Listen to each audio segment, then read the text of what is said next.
Hello everybody and welcome back to the vlog for another dose of inspiration, alphabets of inspiration. Today's letter is letter I for imagination.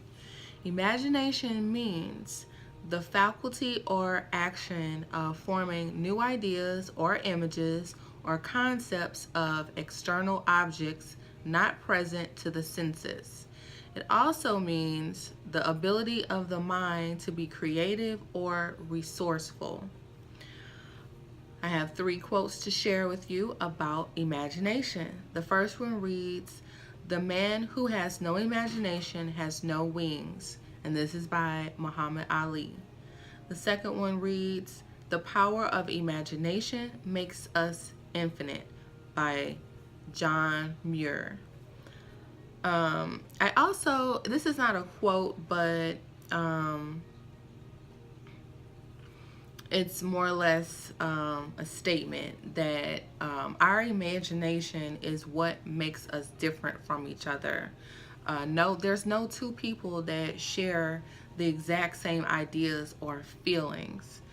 This is what I really enjoy about social media because even though we all may start off with the same topic, we're going to share something totally different about that topic. I also was reading on a blog just recently that as teachers, we have to help our students get comfortable with the different concepts in order for them to change them, or in order not necessarily to change it, but to bring something else to light.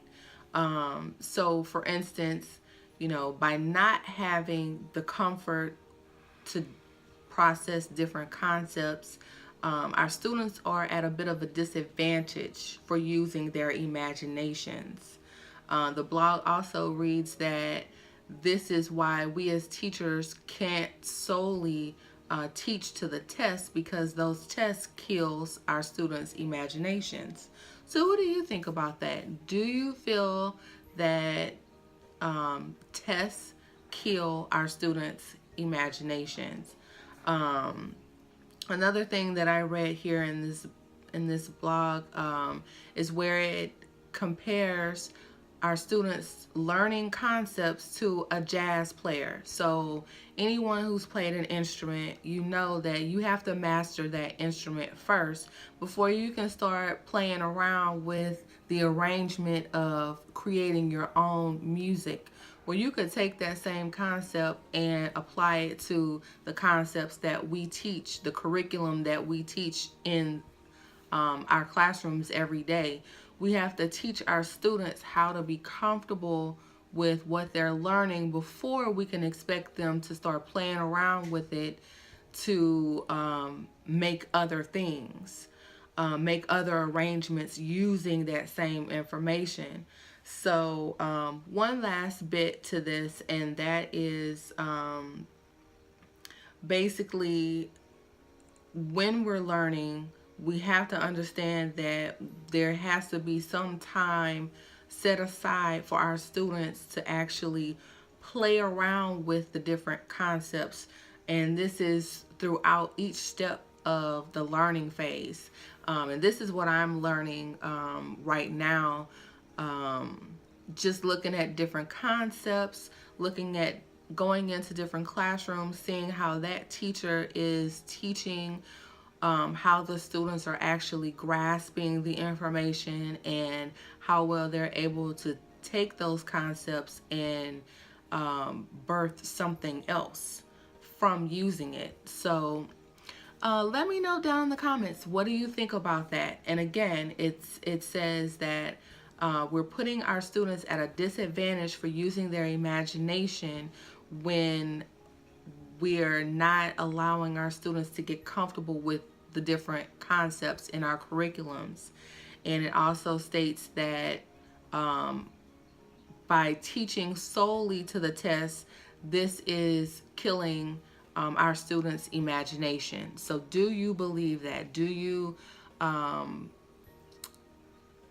have a different concept, or do you have a different thought about this concept? Share it with me down in the comments, and I'll be happy to read those and comment back with you.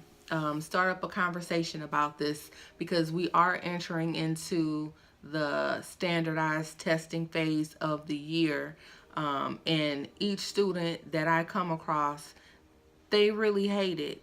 They hate this time because they can't do this or they can't do that, and it takes away from the learning. So I don't know, but share your comments down in the comment area, and we'll get this dialogue going.